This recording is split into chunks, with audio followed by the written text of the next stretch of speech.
Good morning, everyone. Can you hear me? And welcome everyone to this webinar on expanding to the UK. My name is Peter Sandberg and I'm the CEO of the Swedish Chamber of Commerce for the UK. And I have to say it's fantastic to see so many Swedish businesses showing a sincere interest in the UK market despite the current climate. Sweden and the UK, as you know, have a wonderful history of trading together dating back hundreds of years. There's some 1,000 plus Swedish businesses in the UK today, employing 100,000. So there's great impact from the Swedish connection to the UK. And I challenge you, if you start naming a Swedish business, I can guarantee you that they have a presence in the UK.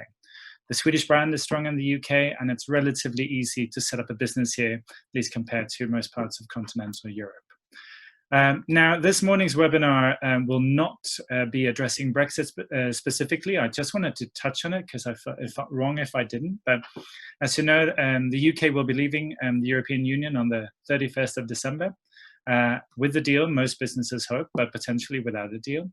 And this is naturally something that all businesses need to assess and relate to when coming to the UK.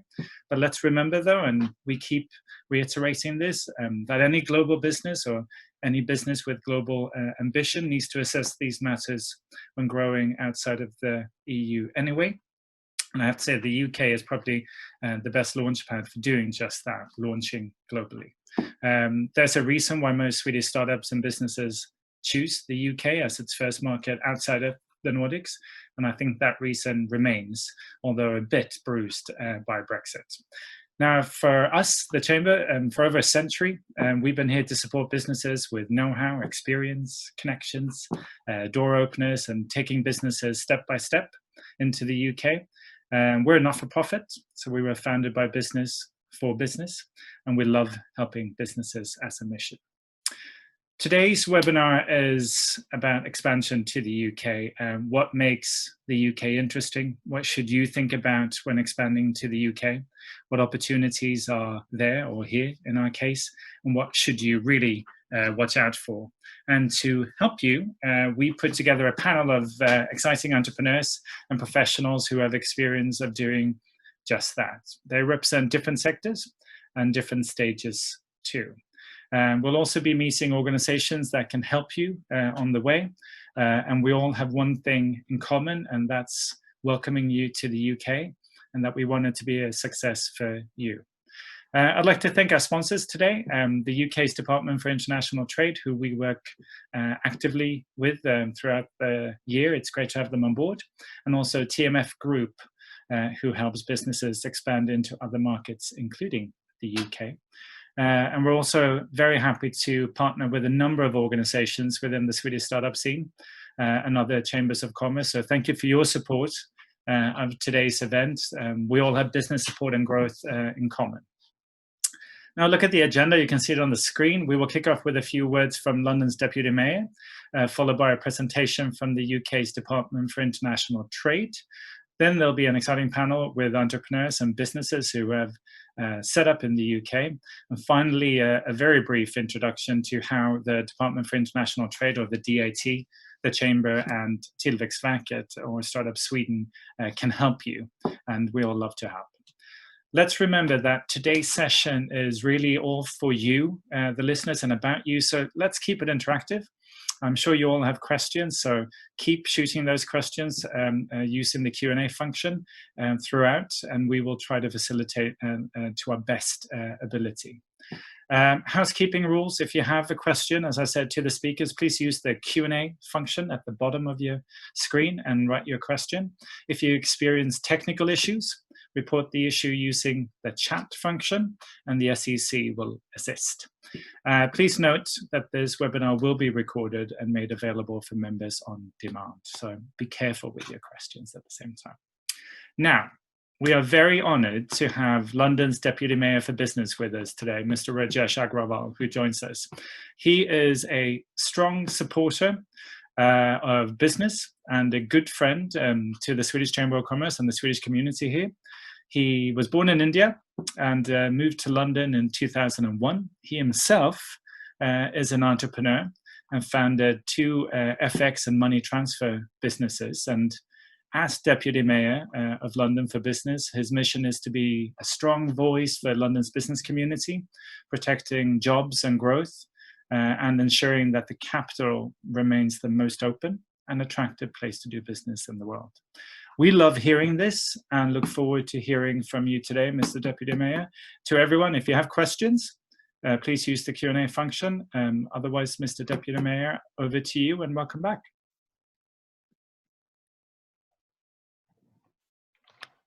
Thank you very much, Peter, for that kind introduction. And thank you, the Swedish Chamber, for hosting this fantastic webinar. I'm so delighted and honored to take part in today.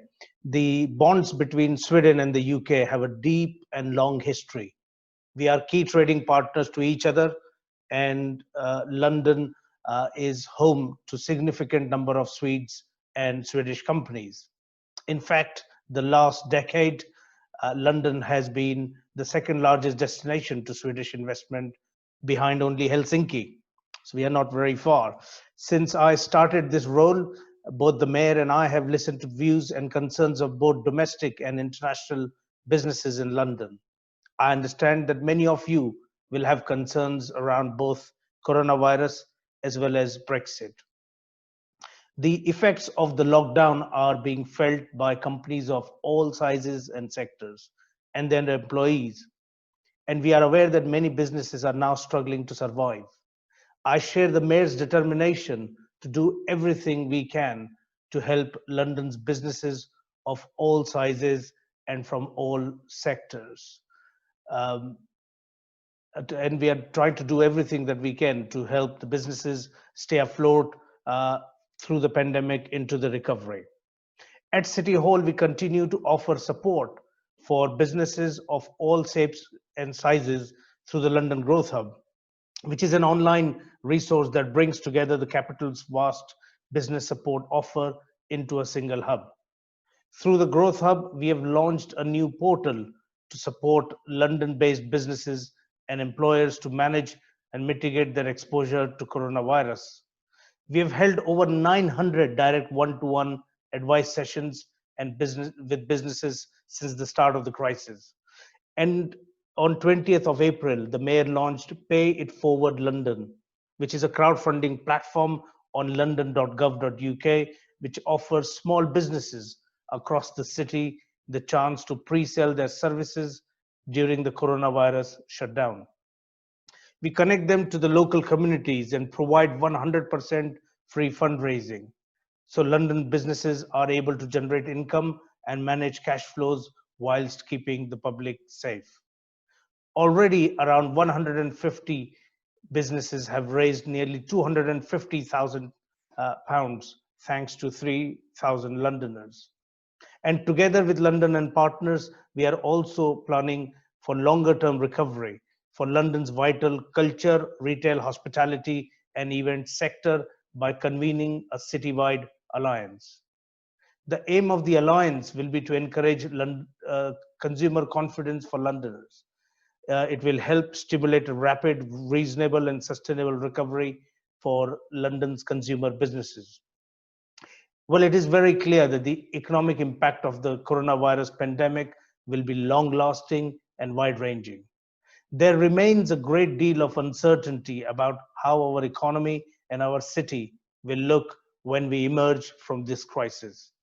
I'm confident that London's dynamic economy will weather the storm, and our natural and long-standing partnership with Sweden will endure these unprecedented times. London is a resilient city which has overcome huge challenges in the past, and it will do so again. Well, regarding Brexit, we nearly forgot about Brexit. The mayor's message to EU Londoners has been loud and clear from the start. EU Londoners make an amazing contribution to life in London, and our capital will always be their home. The mayor wants all EU nationals to feel welcome here and has launched a EU Londoners Hub, where EU nationals can access advice and guidance on the settlement scheme translated in over 25 languages. We have maintained since the referendum that despite the challenges of Brexit, London's appeal as a place to do business will endure. London's diverse business ecosystem is impossible to simply replicate. It's been built over centuries and on strong foundations, including a world renowned legal system and competitive tax rates. We've got incredible creative energy and entrepreneurial spirit that has defined us as the go to place for innovation, business, culture, and openness. I am myself an entrepreneur and I came to London about 19 years ago and I started a successful fintech company. So I know firsthand what a great city London is to start and grow a business. We want to do everything we can to ensure London's resilience to support you and your businesses along into the future. I want to thank you for your ongoing commitment and interest in London and in the UK, which is now more important than ever before. I wish everyone well, and I'm sure rest of the today's webinar will prove useful and productive. And we look forward to welcoming you and your business to London very soon. Thank you. Thank you, Mr. Deputy Mayor. So if you do have any questions, let us know. I've got a question, if you permit me. As a previous entrepreneur yourself, why would you set up in London and the UK today? I think it's the strengths of London, which were then, are still prevalent now. In fact, some of the strengths have even become better and stronger. So whatever you're looking for, I often, when I talk to my friends in America, I say London is like New York, San Francisco, and LA in one place. So and Washington as well, by the way. So you've got New York because we are the financial capital, certainly of Europe. We are like San Francisco because we've got amazing, diverse talent from around the world. We are like LA in the sense because we've got a very thriving creative sector, and of course we are like Washington in a sense because we've got we are the political capital, and all the regulators are based here. So London's strengths are quite unique, and they were relevant then and they are relevant now. I mean, you could be having an event like this where you are meeting fellow startups over breakfast. You could have lunch with the regulators, and you can give a presentation to investors in the afternoon. So it's amazing. It's all in one place. And that is one of the biggest strengths of London. And finally, I mean, you yourself came over as an entrepreneur from India. What advice would you give to Swedish businesses coming over to make sure that they make the most of it and make it as successful? What is the key factor when, if, in this case, if they launch in London, what is it they need to do? Well, I think you are already doing the right thing by talking to organizations like London and Partners, like the Swedish Chamber of Commerce. There is a huge support network available. And when you come to London, you are not just a small business on your own, you become part of this larger ecosystem. And London welcomes you with open arms. And take full advantage of that. I mean, we've got more VC company, VCs available now. We've got huge amount of angel investors. We've got massive tech pool. London has got a huge number of startups. We've got nearly 50,000 digital businesses now. So you've got incredible workforce. Take full advantage of that and the whole ecosystem. And of course, this week, which is every year, is the London Tech Week. It would have been this week, but there are a huge number of events that take place throughout the year. So you become part of the ecosystem. So my advice is to look beyond and make sure you take full advantage of the support that is available. Well, we look forward to London Tech Week in the first week of September. So we'll be joining London and Partners then. Mr. Deputy Mayor, thank you so much for taking time out of your busy diary to be with us. Hopefully we'll see some of these 100 Swedish businesses in London shortly. Thanks, Peter. Thank you for having me. Thanks for joining. And now we're moving on from London to some extent to the greater United Kingdom. And I'd like to introduce Tony Hughes and Mark Lever from the UK Department for International Trade. They will tell you a bit more about the market advantages for Swedish startups and SMEs in the UK. And again, please remember to use the Q&A function for any questions that you may have. Tony, Mark, warm welcome. I'll hand over to you. Great, thank you, Peter. I'll start. I'm Mark, as it says on the screen there, Creative Industries Advisor to Department for International Trade. I think Tony and I have a job here to canter very quickly through some market fundamentals to draw you a big picture of the economy in the UK and why it's an advantageous place for Swedish business to grow. As Rajesh just said, the market fundamentals are still strong. We're in a difficult moment, but I want to draw some context for you about the scale of the marketplace that you would be entering. UK is still the 6th largest economy in the world. We have the great advantages of time zone and language, and I apologize we're not speaking Swedish, but London as a kind of global mega city brings everybody together and has a kind of common language. The ability to work both directions is also a great advantage. Tony and I, over the last couple of weeks, have started our mornings doing webinars with Tokyo and Beijing and ended our day with Los Angeles and San Francisco. In terms of scale, with the Tech Nation, which is a trade association for startups in the UK, has the UK as the #1 scaling location in Europe.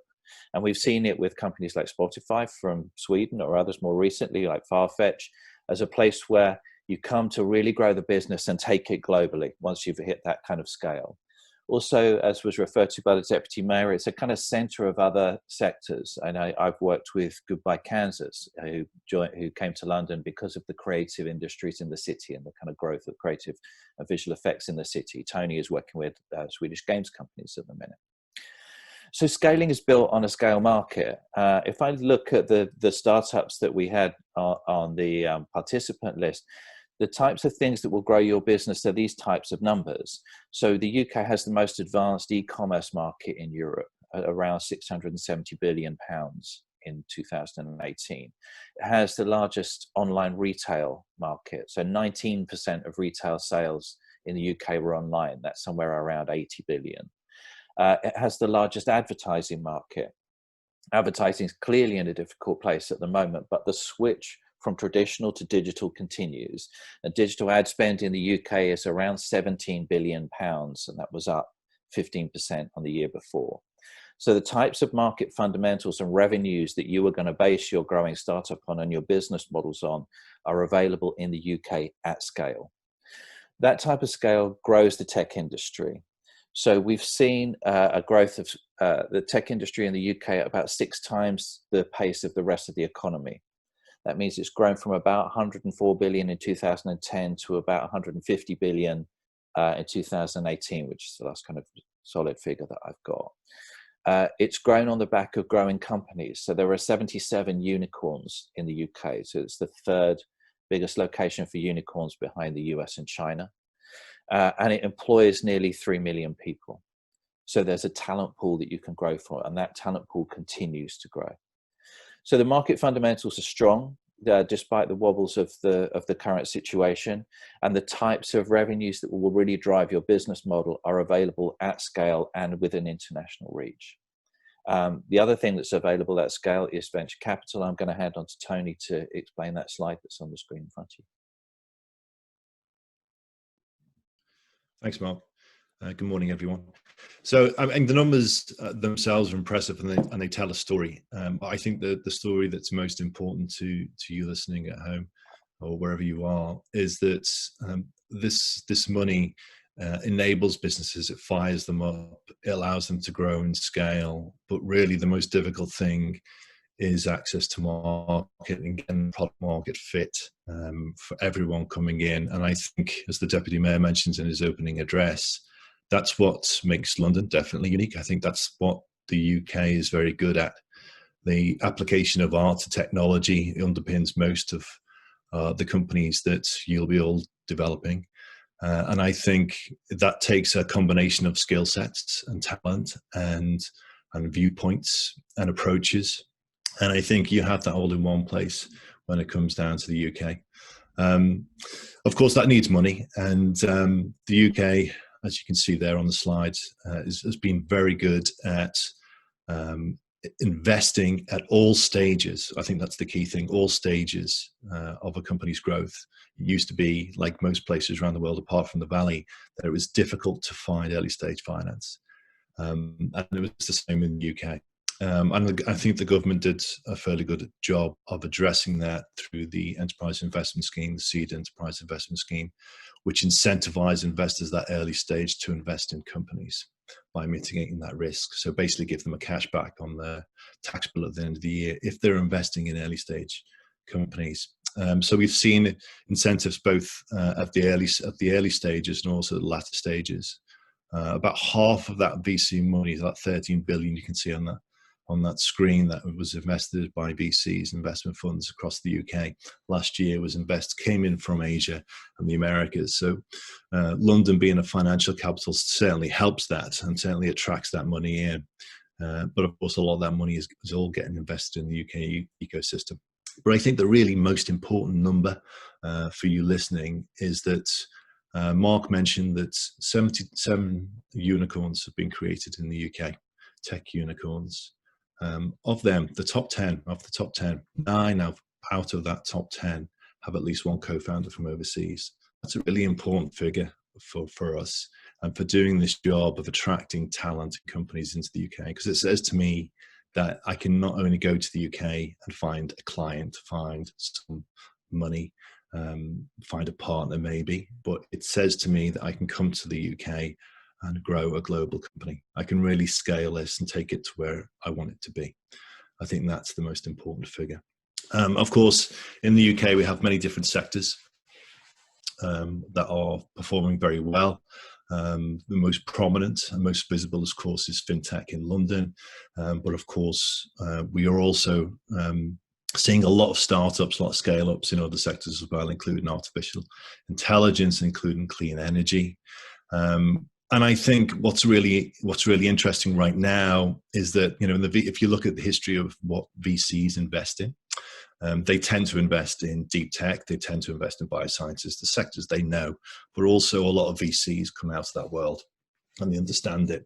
And I think what's interesting that I've seen over the last couple of years, having done a lot of work in the content industry like Mark has, is that there's more investment funds being created, there's more investment being put into other industries that are not tech dependent. A lot of them use technology, of course they do. But I think we also see in the UK quite a wide variety of investors and funds looking across all industries right now, including the creative industries. And I don't think COVID has stopped that in any sense. I was on a webinar last week with a number of the VCs who are investing in the UK still. I think lockdown has presented challenges for everyone, but it also presents opportunities, because a lot of these investors are sitting at home right now, twiddling their thumbs sometimes, like we all are. But one of them, Speed Invest, has made 26 investments since lockdown, which is incredibly impressive. And I think whilst we're all wondering where this goes, I think hopefully we're all coming out at the end of it as we learn more and more about what the virus is doing and how it's affecting everyone. But the business environment has not stopped. I speak to, as Mark mentioned earlier, we do webinars each week around the world, and we speak to talent from all different sectors who are looking to come into the UK. And I think the UK government's approach to supporting business has been instrumental in them accelerating their plans, not decelerating their plans to come to the UK.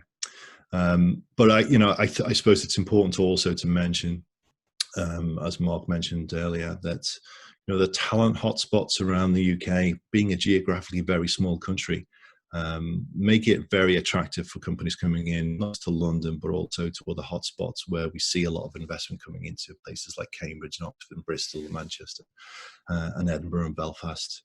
And that's reflected again back to the numbers of the number of startups, 31,000 tech startups, over 10,000 funds and corporate investors, and 500 plus accelerators and workspaces, which are key to, as I mentioned earlier, the key to the channel to market, key to finding that right connection, that right investor, that right mentor, that right advisor, that first client to enable you to accelerate your business in the UK. Mark's going to talk a bit more now about those regional clusters. Yeah, just to finish off and pick up one of Tony's final points. If you looked at the top 20 European cities for tech investment, as well as London. There's Manchester, Bristol, Oxford, Cambridge.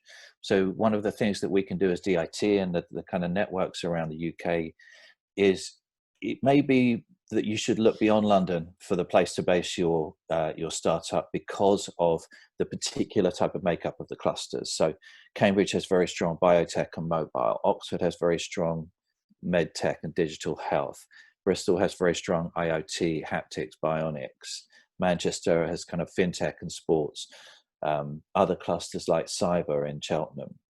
So it's worth talking to us that whilst London is the global megacity, if you're coming into a very particular niche marketplace and you want skills in quantum, for example, or skills in blockchain, it may be that you can find a city outside of London which may be as good, with a very, very strong investment community for you to think about as a base. And that's the type of kind of granular detail that DIT is able to deliver. Mark, Tony, do you mind me? We've got a couple of questions, and I'd like to get through one or two of them, if you permit me. Robert Anderson is asking, how important would you say a physical presence is in order to succeed on the UK market? Go on, you go, Tony. I think obviously it's challenging a bit right now. I think you can do a lot. I think what I'm seeing from companies is they're spending a lot more time doing planning and research. A lot of companies will just jump on a plane and come here because they know it's accessible. And the first one, they might have a client here already, and that might be attracting them over. It really depends on what you do and on what stage you're at. To be perfectly honest, of course. We want companies to come here because we think, I'm old-fashioned in the sense that people like people, and it's face-to-face interaction and dynamic that you need to create. So depending on what you're doing, and if you do need physical clients, you need to meet them, then definitely. And the other side, Mark just mentioned I helped the Swedish Games Company recently come to the UK. They landed in Liverpool. For what they do, it's less about being face-to-face interaction with the consumer or the end client. It's more about acquisition of talent. So it really depends on what your business model is. A lot of companies can do a lot of things virtually, and I think they should be encouraged to do so, because especially in these times. But I think at the end of the day, if you're looking to grow your business and that's about engagement with people, whether it's investors, clients, partners, or interaction with your client base, you need people on the ground. I think the other good thing about London, of course, as well, and the rest of the UK, is that variety of talent base you've got. So you can add different viewpoints to what your business is doing and how to approach it. One of the mistakes that a lot of overseas companies make is that they go to all the bother of hiring lots of intelligent people, talented people here, and then they don't listen to them. It's a basic mistake. But back to his question, it depends on what you're doing, but I think there's definitely huge advantages of coming here and then getting other people into your business that have a different viewpoint and different way, different skill sets, different talent, and tacit knowledge base that you can take advantage of to grow your company. Super. And there's a couple of questions coming in, not surprisingly, about investment. I just want to say that there will be a session towards the end to everyone about connecting with VCs and investors. But there's one from Mark Prisk, who's Her Majesty's former trade envoy to Sweden. And he says, I'm regularly asked about UK government financial support for incoming firms. How can incoming businesses find out about schemes such as SEIS? And will the DIT brief the Chamber when any new schemes are announced? I think the answer is yes, of course, because it's in our great advantage to make sure that you're aware of all of the support that comes in. And I think one of the, that's part of DIT's role, being able to kind of broker into all of the various different bits of policy and the different bits of finance that are around. In terms of direct support for companies coming into the UK, that's in some ways depends where you're going to land. If you're looking to come into London, that might be more difficult. If you're looking to go into a regional city, then there's definitely a conversation to be had. So I think it's probably too nuanced an answer to give now, but I think the main answer is to speak to us. Sounds good. Mark, Tony, thank you very much for joining us. Some great encouragement there, I think. And if you're not yet convinced about the UK, stay tuned, because now we're going to follow up with some exciting entrepreneurs and businesses who have taken the journey themselves. And to facilitate this discussion, we've enlisted Jessica Guter from Norrsken Foundation. She is head of expansion at Northern, and as such, she's too looking at the UK as a potential market. So a great exercise for her. She has great knowledge of the Swedish startup community. And as most of you know, Northern is one of the most prominent players within the Swedish startup scene, focusing on backing impact entrepreneurs. Now, once again, please shoot questions to the panel using the Q&A function at the bottom. We want this to be interactive. I know there's a few questions still lagging, so we'll try to get these in for the panel. But Jessica and panelists, welcome, and over to you all. Thank you, Peter. So I'm Jessica, and I'm super excited to be moderating this discussion today on how to make it in the UK. And entering a new market means that you need to learn how to deal with a lot of uncertainties as you try to navigate in this whole new environment. And I know this in my current role as head of expansion for Norsken, currently expanding our company to East Africa, Rwanda more specifically, and also, as Peter mentioned, having the UK as one of our focus markets. I hope that this discussion today can help you manage some of these uncertainties by learning from people who have done the same journey and are successful in managing business in the UK. I've prepared a few questions for the panelists, but you're more than welcome to send in your questions in the Q&A. But I'm going to kickstart this discussion now and ask the panelists to elaborate shortly in 30 seconds each on what your challenges are today. And I'll begin by directing this question to Peter.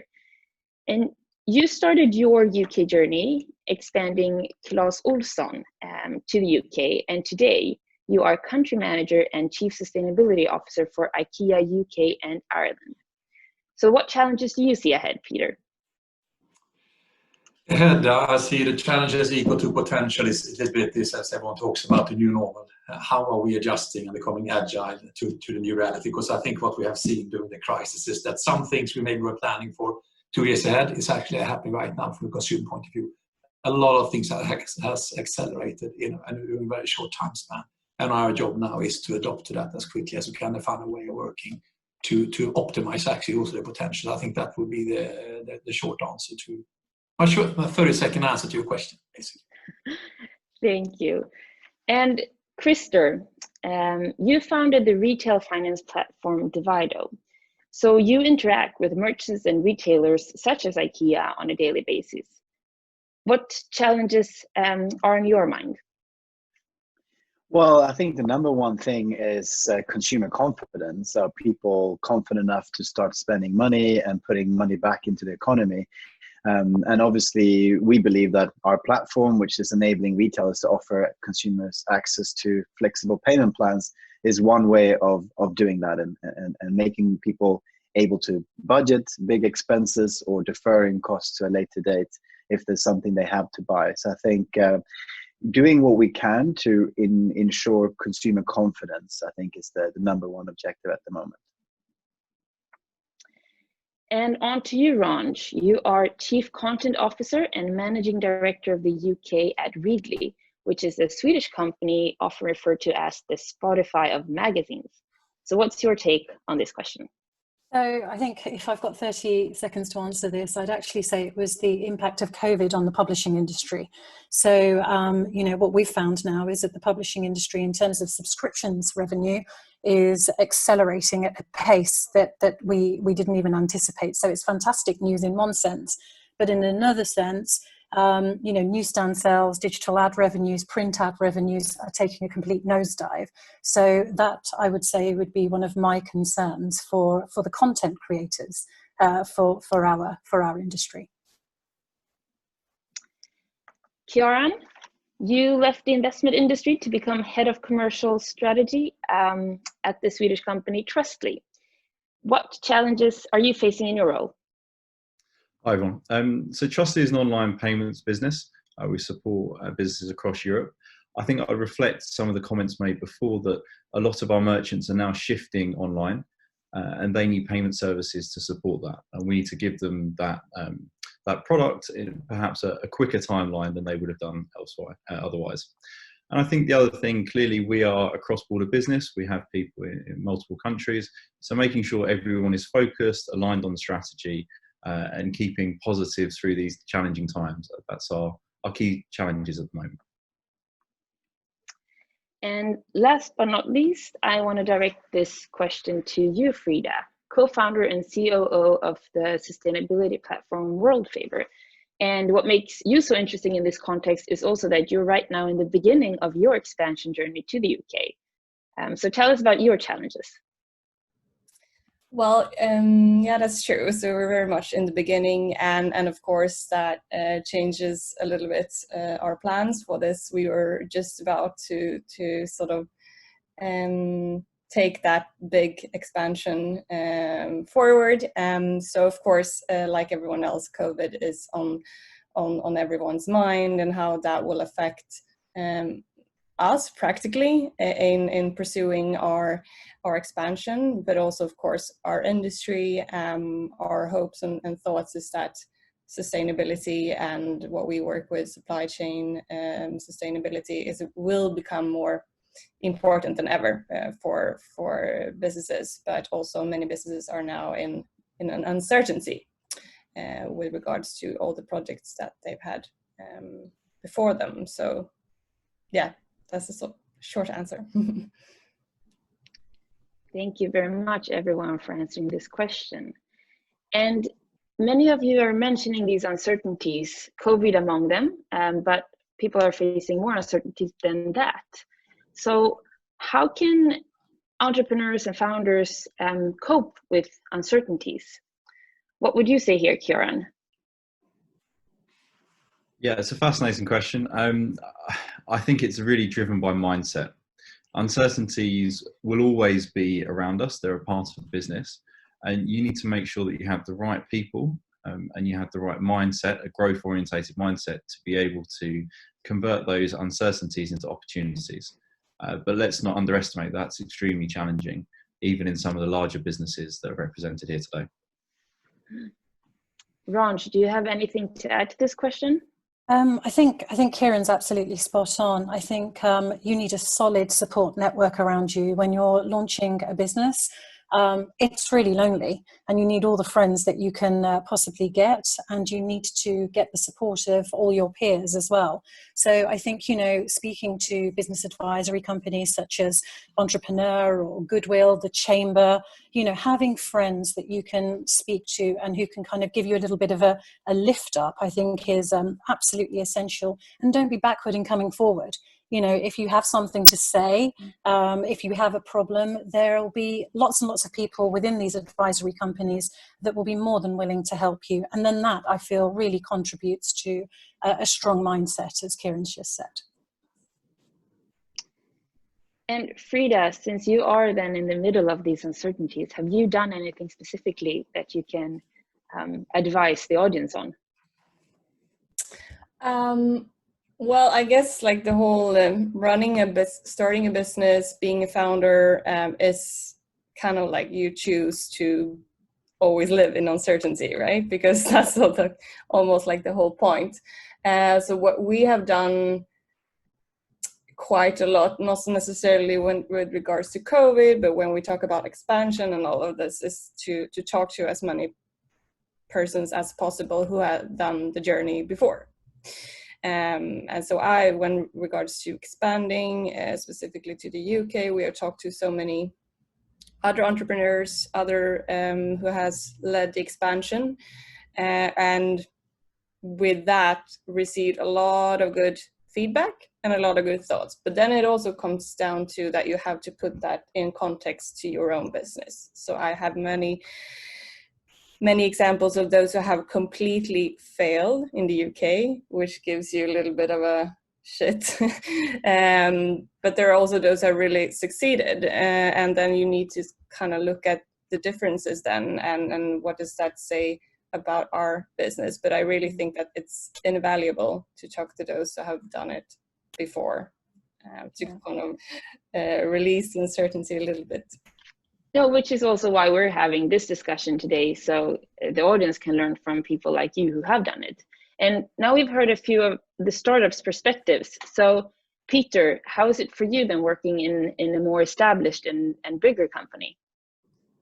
I think it's about keeping the mentality of a startup. I think that what happens during crisis is that, the agility side, or this about working with transformation, has been around us for many years. I think started in retail and when the crisis came, that we can't act the same way we used to do. But with that said, I think that what happens during this crisis is that even though you're a big firm, it's about entrepreneurship. I think at IKEA, we happen to have a culture which is built on entrepreneurship. It sits in our genes. Right? But I do think what we're also realizing that if we think we were fast before, I think we've been so much faster right now. We have a task force mentality. I think be transparent and act like you were small. Huh? Use we are 12,000 plus co-workers in this organization. We have a huge amount of capabilities in our organization that we need to use. And I think and be transparent. So I think for us, it's very much having that small, as we were starting again, the white sheet of paper, over them we have a foundation. And use your people. I think that's the advice. I think less hierarchy and more capabilities. Huh? I think that's something I would make sure that I mix up going forward. Thank you for that. Krista, do you have anything to add? We've heard a lot about mindset, keeping the startup mentality. Do you agree? Yeah, I think I started the company 6 years ago, and we've had challenges every year of different kinds, whether it's trying to recruit the right people or retaining the right people, or whether it's securing funding and so on. So I think if anything, it's been a succession of challenges in many forms. And in a way, obviously this is on a completely different scale what we're experiencing right now, but I've had to become comfortable with being uncomfortable, I guess. And it's sort of maybe stressful on the outset, but then you kind of remind yourself, well, actually, I've been here before, I've done this before. The nature of being a venture capital-backed business is that you only raise enough money to achieve your next significant milestone, whether that is going live in a new market or onboarding a new large client or so on. But that also means that you run out of money every so often, and it's kind of a scary feeling to see your bank account going down and down and down. But then we've done five fundraisers, so it's been going down and down, and then it goes up again and then down and down. And for me, it's just like part of doing business, or it's sort of a status quo, if you will. So get comfortable being uncomfortable, I guess. Thanks for great answers. And many people listening today, they're Swedish founders, and they are likely considering starting their business in the UK. Where do they start? What is the first step of this? Krista, I'm going to ask this question to you first. Well, I think the key thing is to stop thinking so much. It's just about doing it. A friend of mine is looking into starting a company, and he was asking me which books to read. I was like, you don't need to read any books. You already know the problem. You have the solution. You need to go and build that MVP. And you need to start getting validations from those that are going to pay for this, that they will actually pay for it. And no theory or no education in the world can do that for you. So I think maybe a boring or silly answer, but just doing it. If you're thinking about the UK, just employ someone here or send someone here and get on with it. Learn firsthand from speaking to people. And what's the best advice then for finding the people to speak to? Ranj, what do you say? I think for me, and I'm really speaking from experience here, and I think this is a really good thing that we did at Readly, was that we got native. For me, the situation was slightly back to front. I was a British Asian woman who'd worked in the publishing industry, working for a tech Swedish company. I had no idea of Swedish culture, the way, Swedish companies sort of organize themselves. So the good thing that we did was that we got native, and, the company hired me to set up the business over here. So I had all the connections in place. And I think, I can't remember who said it earlier about, founders sort of finding the right people and then allowing them to do the job that they've tasked them to do. And I think we were very fortunate here with Joel, our founder, whereas he was very active sort of behind the scenes. He kind of left all the people that he'd recruited to do the work in the various different territories when we were launching.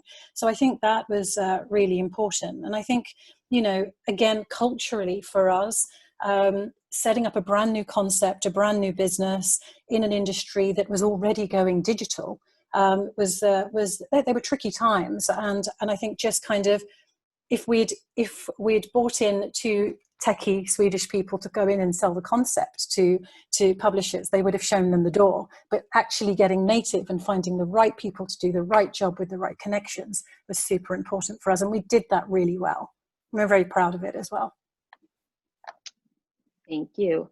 And I'm going to move on to the next question now, and that's from a Q&A question from an anonymous person. So what do you think is the biggest difference in approach for a Swedish business entering the UK market? Kieran. It's really interesting. See you thinking. Yeah, it's.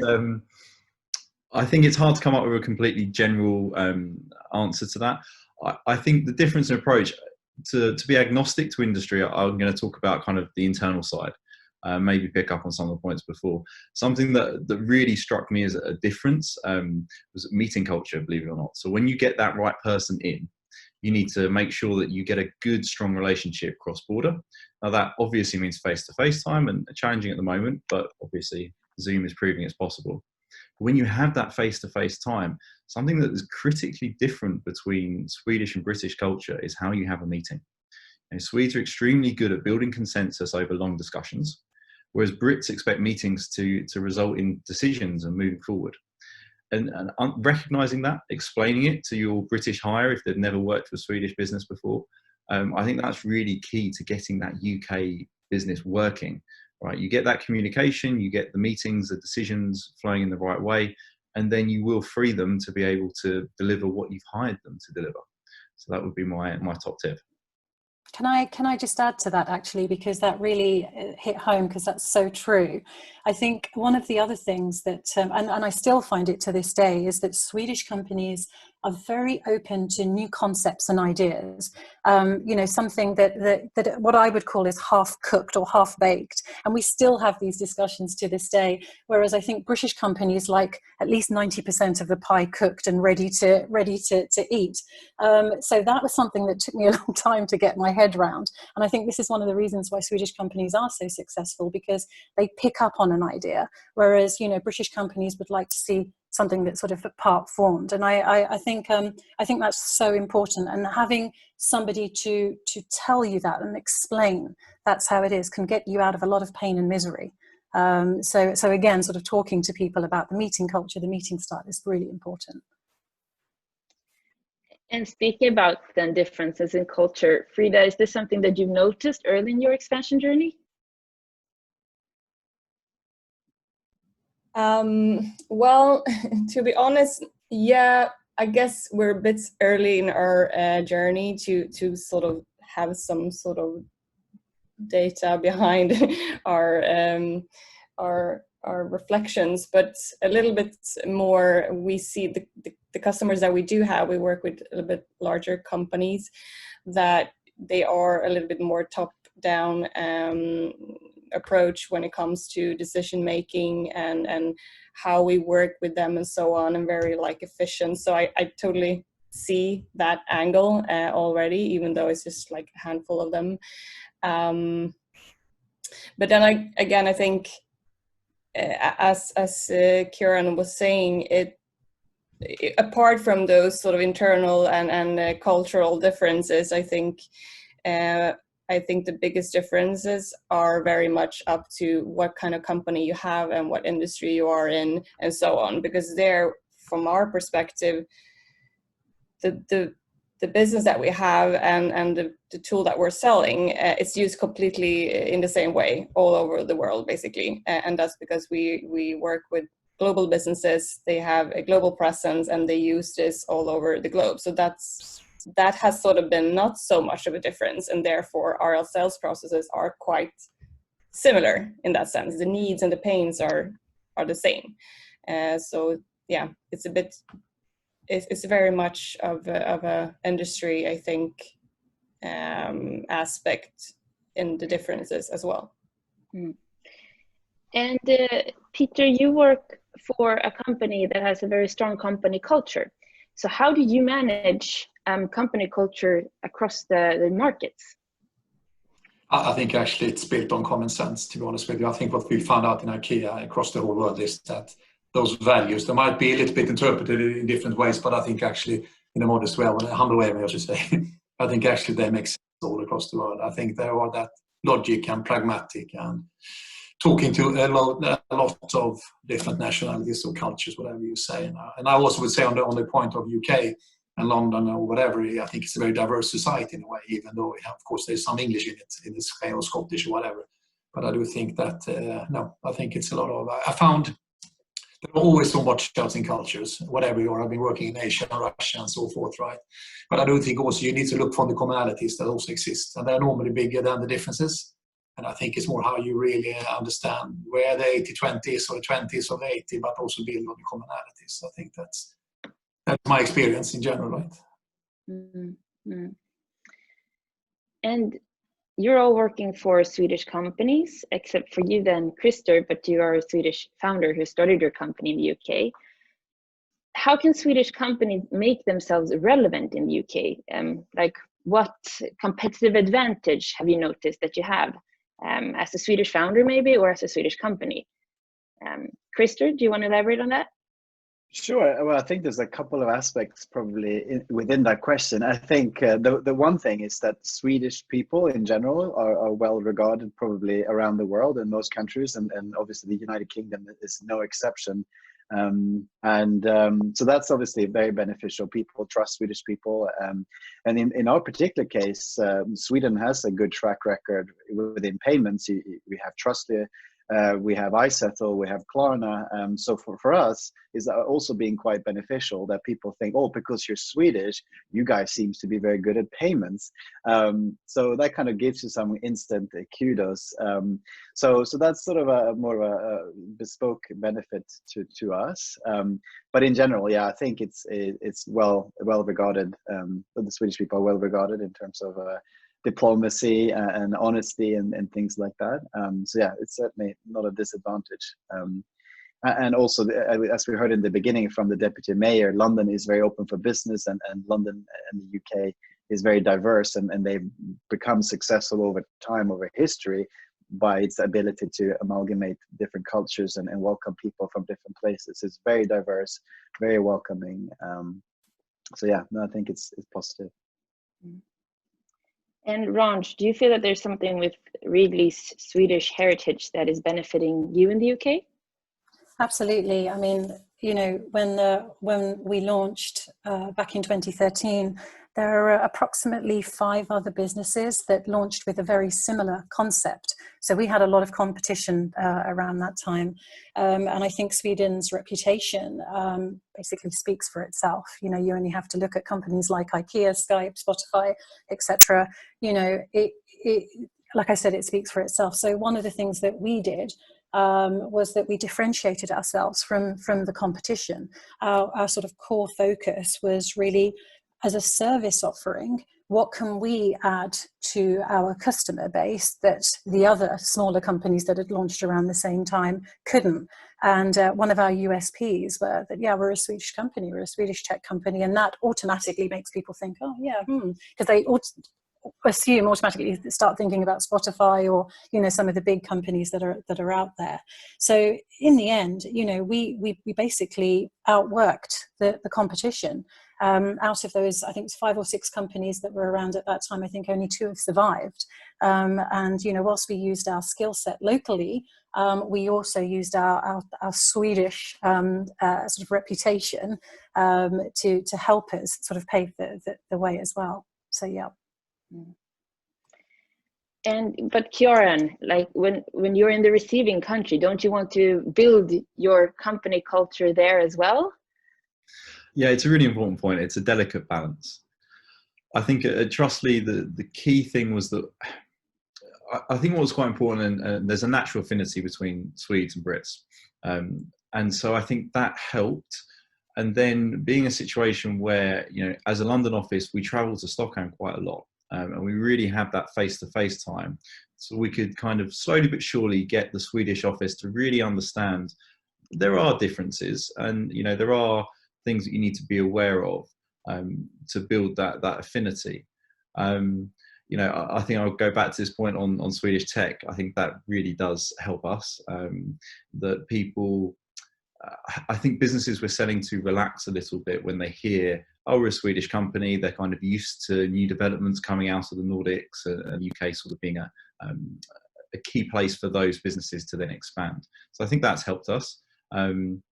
Yeah, I think other things that are important. Sweden has this great program of getting its graduates or its university students out into English-speaking countries, and I think that really meant that a lot of people in Stockholm just understood us pretty well.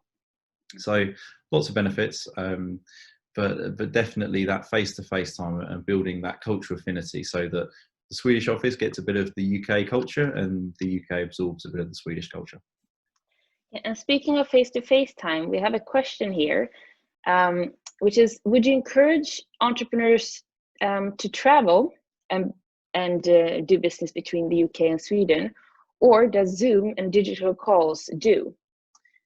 Frida, how did you look at this when you're now set up in the UK? Well, first of all, I think also here again depends a lot on the business that you have and what kind of need you have for face-to-face interaction. But I would say that our first clients that we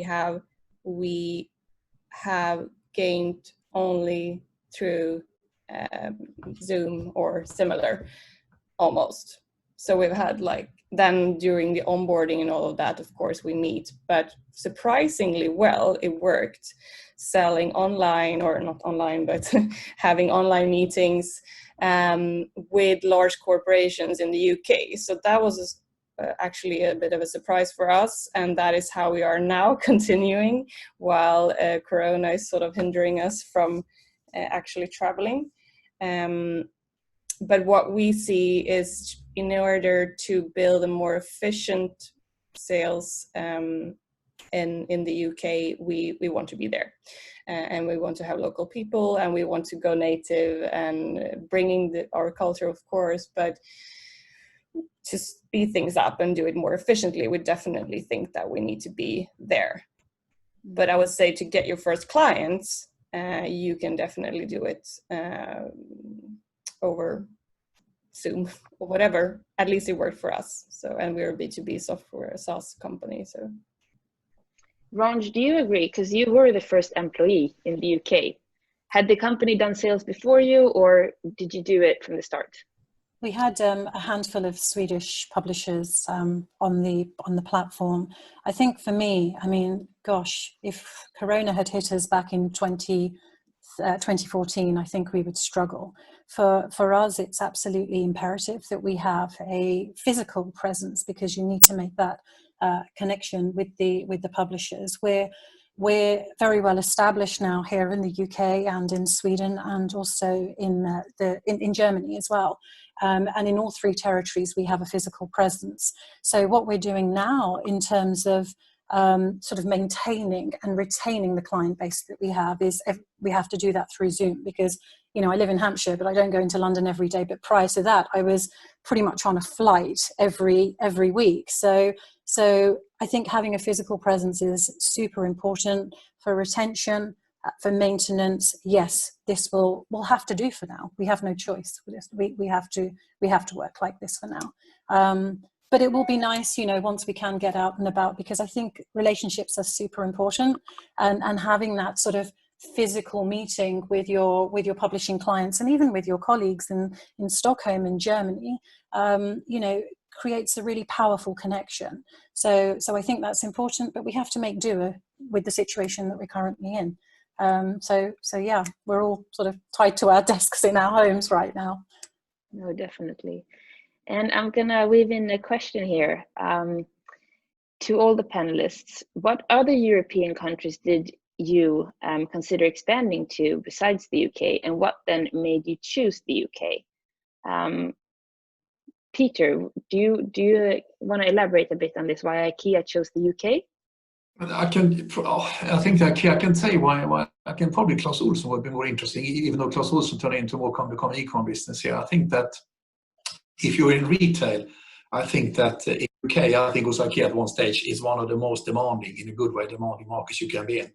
I think you are challenged by entering here. I think you're going to have, in a good way, competition that forces you to be at your best.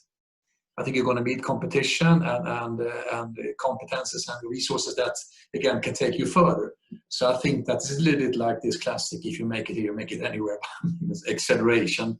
But I do think it is in a good way, a good demanding market, and it's going to help you out, become better, and be at top of your performance. So I think that's what I saw. And then, of course, it's a massive market in this way, right? But I think also if you are even small and want to get in here, why would I get in here in a jungle of competition? Yeah, that's why you should get in here in a way also, to really challenge yourself. And in our case, it was clear. We wanted to be in the best retail market in that case. And I think it is in that sense. So that would be one of the angles, at least, to be in the UK.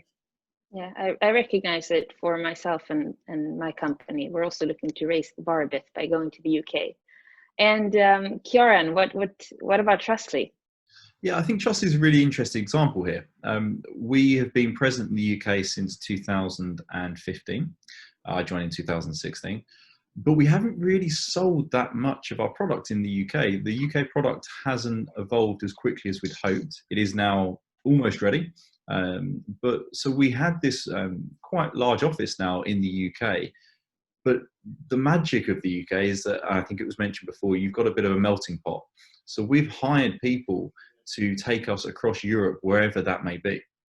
And that was one of the real advantages. Now we have a sales and account management team in London who can work with Swedes, they can work with Germans, they can work with just about anyone, and increasingly Americans as well.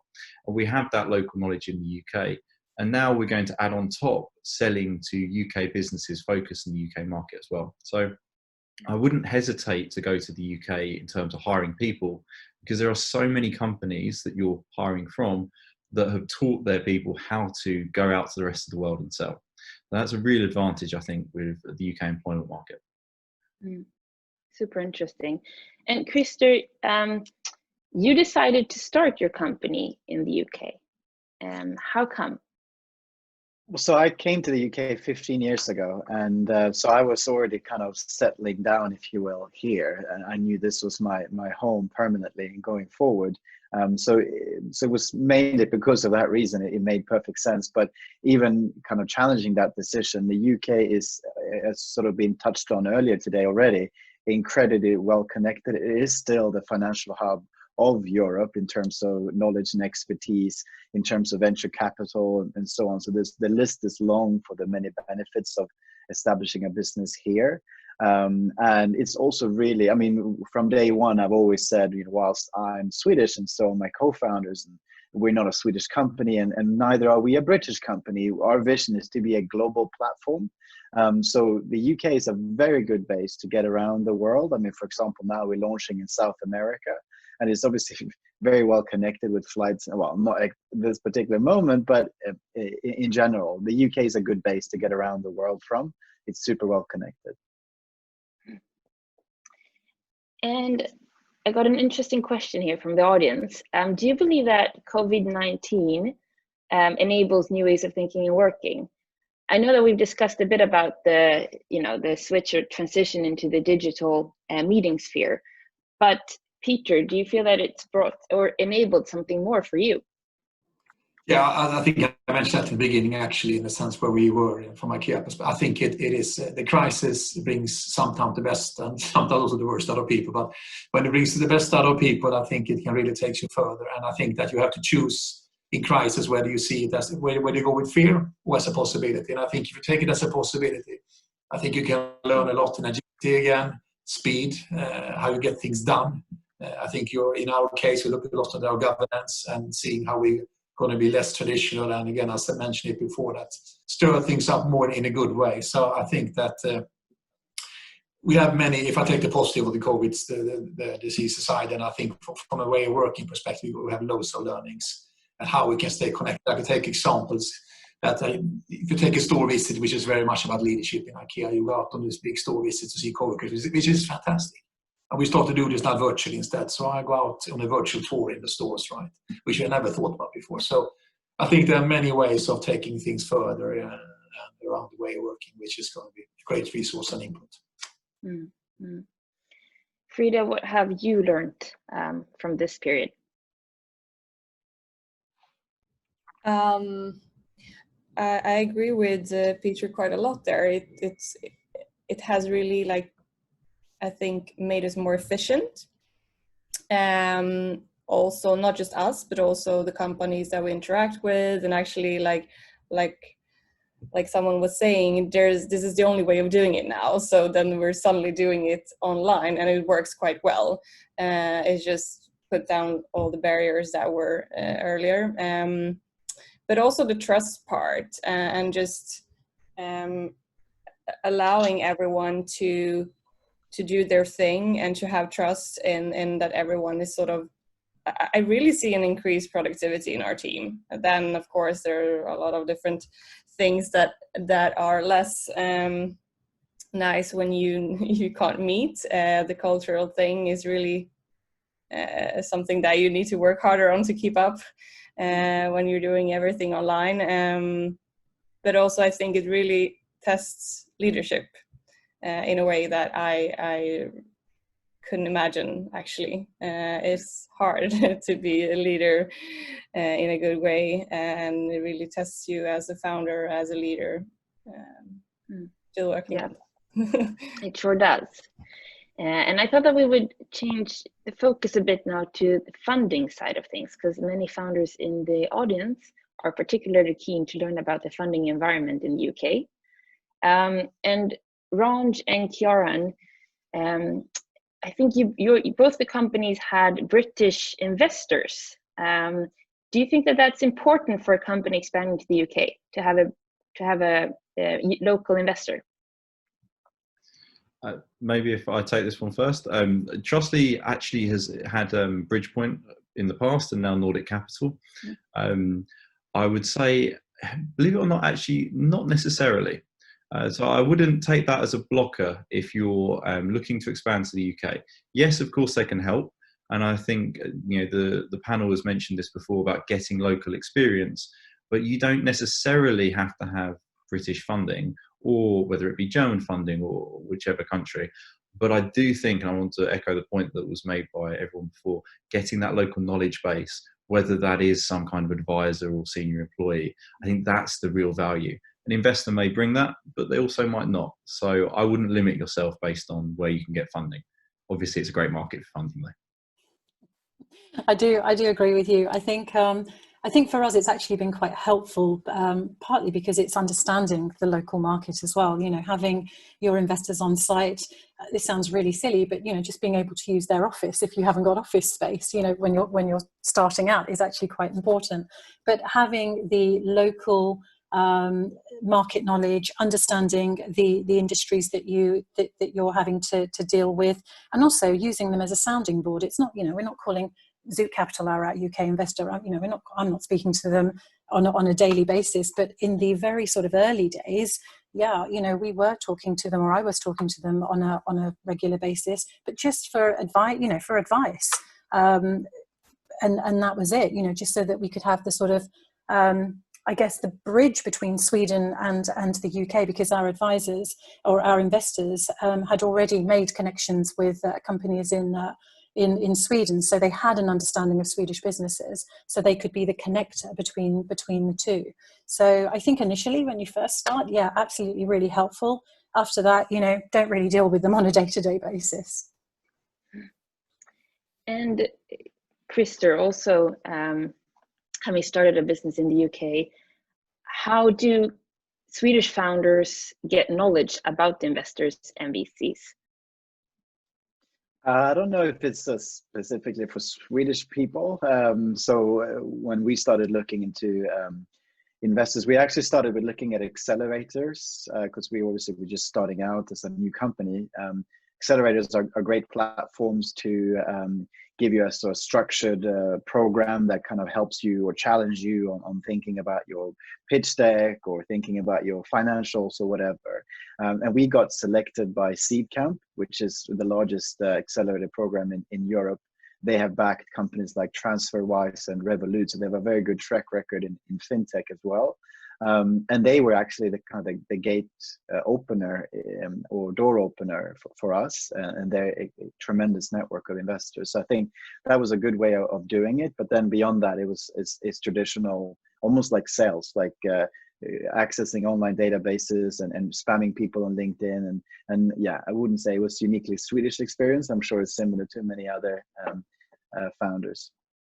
We were trying to raise £500,000 in our first funding round, and the first 50 investors said no. Then we got someone to say, we can give you half of that, and literally on that day everyone started saying yes, and we ended up raising 1 million instead. So it's a good journey. Well, thank you all for elaborating a bit on the funding questions. So while appreciating that Brexit is not an issue for the discussion today, I would still think it's very interesting to hear Peter maybe elaborate a bit on how a no-deal scenario at the end of the year could affect the UK as an option for Swedish businesses. If it's a no deal, I think we have been working with scenarios since this came up, obviously, right? And we've been prepared for the worst case, and that's still where things are standing. And I think obviously it's not fantastic if it happens, and there's probably going to be a lot of practicalities for a short term, and eventually it will be fine.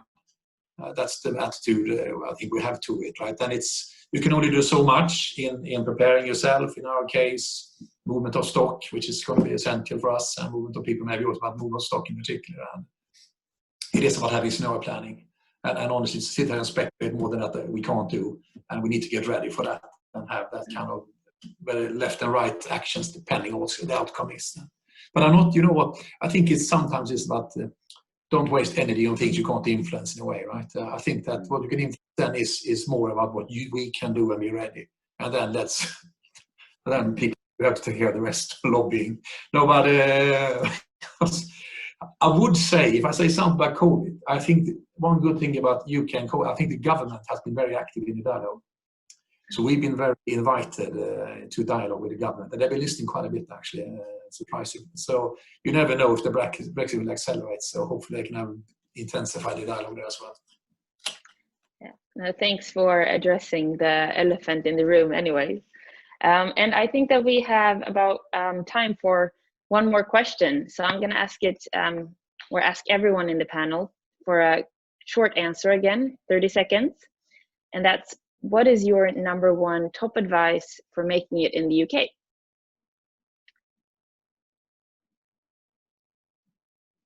Christer, I'll let you start. Oh, it's a difficult one to pin it on one thing. To be honest, it kind of goes back to what I was saying in the beginning. You just have to do it. Stop attending webinars about how to go into the UK. Just go to the UK or pick up the phone and sign your first deal with your first client and hire your first local person, or go here yourself. Frida. So I agree with that. Sooner or later, you just have to go and test. But if I just compare with, as I said, I've been talking to many other founders and expanders who have been both failing and succeeding. And I think those who have failed did not really estimate the product market fit enough, whether it's the same as in here or whatever you are prior to UK. Is it going to be exactly the same, or are there different needs or other differences that that you didn't expect, basically? Or are they willing to pay the same, or are they actually going to use it in the same way? So that is sort of one learning from others. And then also the competition that everyone is talking about. For us, we hope and think that we may have a little bit of a less competitive market because it's not so mature yet. But in very, very competitive markets, it might be more difficult, and then you may need to think about your competitive edge a little bit more. And as we have done, we have started getting our first traction by doing it from here. And if you can do that by using Swedish connections or whatever, using your existing clients, I think that's a very good base for actually having some traction before you come there, because now we have a few reference cases that we can actually show. So I think that's probably my advice. Thank you. Moving on to Ranj. Well, resilience, I think, if I had to think about it. this is 6 years down the line for me, and it's been a huge roller coaster of a ride of many highs and many lows. So you need to be super resilient to get through the journey. And I also think it's really important to find a mentor or an advisor or someone that you can just have, a brain dump on every now and then to sort of download on, because that helps with your resilience. It helps you to pick yourself back up again and to sort of go out and win the next client or go out and win the next partnership. So I'd say it kind of rolls into one. You definitely need someone to talk to, and you definitely need staying power. Thank you. And Kieran? Okay, so I would firstly reflect, I think, Frida's point there around if you've got a customer that's operating in your home market in Sweden and in the UK, they can be your coach and mentor potentially to get you across to the UK. That's a fantastic way to start. Once you've kind of exhausted that, or you've got to a comfortable place, take your time over finding that key person in the UK. Don't just hire someone off an interview or two. Really take your time. They don't necessarily have to be British. They can be wherever, but they've got to have that experience. Make sure you can trust them enough to allow them to make the tweaks to your product or your HR or wherever it may be without you having to fully understand why. Once you have that, I think you've really got the right, the right setup to succeed. Thank you. So last but not least then, Peter, what's your short advice? It would be that, know what you offer. I think that know what you bring into the market. Set out your success criteria as a milestone to get there. And I would agree with the resilience as well. At the same time, fail fast if need be. So not sit and dwell on things. I think that's, so have your roadmap ready for yourself, right? I think that helps you a lot on the decision making. Thank you. So with that answer, I want to thank everyone for listening and send a big thank you to the panelists for sharing such valuable insights and experience. And I'm going to hand it over to you, Peter. Thank you, Jessica. And thank you, panelists. That was fantastic. A lot of lessons there. And what's so fascinating is that you all represent quite different businesses and very different journeys, from Claes Olsson, who came here, I think, Peter, 10, 11 years ago, something like that, to Frida, who's just about to, and Jessica, by all means, potentially about to embark. Funny that you bring up mentors as well. We'll get to that towards the end, because I think the whole mentorship, and even if you are a Swedish business setting up in the UK, like we said, there's 1,000 Swedish businesses here. There's a lot of Swedish businesses, including the panel here, who have done the journey. There's a lot to learn from them. I also want to acknowledge the fact that we have not answered all of your Q&A questions.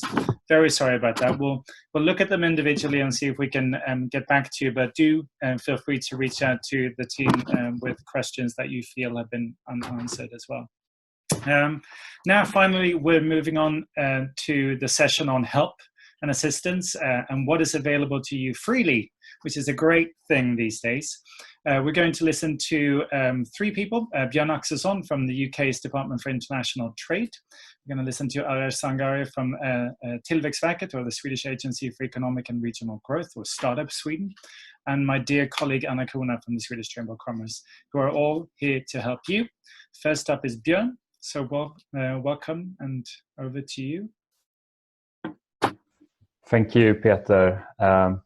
And thank you to the SEC for organizing this webinar. Big thanks to the previous speakers for interesting presentations and an insightful panel discussion. So my name is Björn Axelsson. I work for the Department for International Trade at the British Embassy in Stockholm, where I support Swedish companies looking to expand to the UK. The Department for International Trade is the specialist government department that supports foreign companies seeking to set up or expand in the UK, and UK companies to trade internationally. For companies interested in setting up in the UK, DIT and our regional partners offer free, confidential and tailored support in a number of key areas, such as market research and introductions to various service providers, links with centers of excellence, for example, universities. We can help to explain the UK tax and regulatory environment. We can provide comparisons between the UK and other countries that you're looking at, as well as comparing UK regions to make sure that you land in the town or the region that is the best fit for your business. We can also provide information on starting a UK limited company and staff recruitment, support with finding office space. And we also provide ongoing support to companies already established in the UK to help them grow further. DIT are also able to provide information on questions related to the EU exit. And although this webinar is not focused on this, I'd just like to highlight where we currently stand. So Brexit is an historical event which took place on the 31st of January this year. And the situation right now we refer to as the transition period, during which the UK and the EU negotiate additional arrangement. The fourth negotiating round just finished a couple of days ago on the 5th of June. The current rules on on trade, travel and business for the UK and EU will continue to apply during the transition period, and new rules will take effect on the 1st of January 2021. If you have any questions on setting up in the UK, don't hesitate to get in touch. The Chamber will circulate my contact details and relevant information following the webinar. Also, this is the second year running that we are supporting the Swedish Chamber and Startup Sweden with the London Bootcamp that Arash will talk more about now. So over to you, Arash. Thank you. Thank you, Björn. I hope you guys can hear me. So basically, Startup Sweden is a program within the Swedish Growth Agency, in Swedish called Tillväxtverket. Startup Sweden have, for the past 4 years, accelerated the most promising tech startups in Sweden, helping them on their journey to enter the global market. And last year, we teamed up with the Chamber and the IT and launched the first London Bootcamp with almost 20 companies. And we're really looking forward to repeating the same success this year. The Bootcamp is a one-week accelerator program targeting startups, but also scale-ups within tech, looking to build a presence and connections in the UK. So if you're a company that are looking to enter the UK market, this is absolutely the program you should attend. We will make sure to give you top-level insights within both legal aspects, marketing strategy, sales training, but also a bunch of networking events where you can meet tech media houses, investors, but also other established Swedish companies that you can learn from. Also, one thing is that 10 selected companies will also be given individual meetings with potential customers and investors, which is really a fantastic opportunity to fast-track your company in the UK. The program, the London Bootcamp, is free of charge, and the application is open until end of June. And we will share more information to all the participants at the webinar after this session. That was everything from me. Handing over to you, Anna. Yeah, great. Thank you, Raj. Yes, following the bootcamp that we launched last year, and as you said, we will actually send out all the information, also to the details to Björn and to Arash and to the accelerator program. We launched also Growth Readiness Program in autumn 2019. And that was something that we saw also that we needed to connect the Swedish startup with the London investment community through a one-year program. And this program combines workshops, presentations, matchmaking, mentorship, and wider access to this powerful network of Swedish-British investments and tech professionals. And as the panel said as well, it provides unique access to the largest financial center and investment community in the world, but it also helps you better position your business for capital raising and growth. But even more important is the experience, the guidance, the advice, and be able to take advantage of the network of these people. And for the investors, many times it could be that they are of all kinds, from seed to Series B. They still find it very interesting to be part of this network and help and grow the Swedish startup scene and sort of see what's happening in the market. So it's actually been a win-win. So we're starting now the next round, and the application is open as well. So we will send the information to you as well. So in addition to the London Bootcamp and the Growth Readiness Program, the business service department here at the Chamber has ramped up this service offering the 2020. We also introduced a new series of events called Meet and Pitch, which is more for startups and SMEs to connect with investors and partners sector by sector. And actually, together with the Department for International Trade, we did a life science meet and pitch together with a masterclass with the NHS to get them really ready to see how they can grow their business within the NHS and in the health market in UK. And we are continuing now in the autumn with PropTech. That will be the next step in October. So there are a number of steps that we have taken to fully prepare, help and support business services that we've always had it, and we always had provided this non-for-profit service by the Chamber, but never before have we had such a dedicated team we have today. And we have now already in our first year helped 80 businesses supported by our team.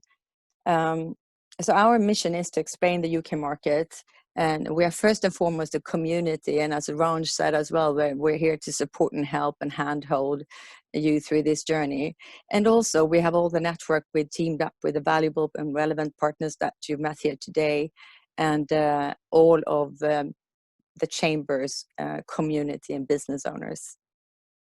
So all the connections and contacts you need will be sent after the meeting. And I hand over to you again, Peter.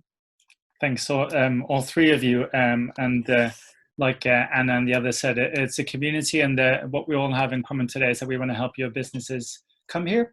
And I always say, as my motto, we do it with a lot of love, because we do want you to set up here, and we do acknowledge that there are some obstacles, but together we can help. And from the Chamber's point of view, we have 400 member companies as well, and lots of them are designed to help you with certain steps. And one of them, of course, is our sponsor today, TMF Group. They have a number of solutions as well to help take care of some of the worries that businesses have when coming to the UK. But it's a great market. Hopefully this has been a useful experience and exercise for you today for businesses looking at the UK. Do get in touch, with questions that you might have. We'd love to help you. Do sign up for the London Bootcamp. We'll circulate information about that, which will take place in the first week of September. And again, thanks to all of our speakers and panelists for taking the time to join us. Thanks to our kind sponsors, the UK Department for International Trade and TMF Group. We're both well suited to help you expand as well. Have a wonderful rest of your day, and I hope to see you soon.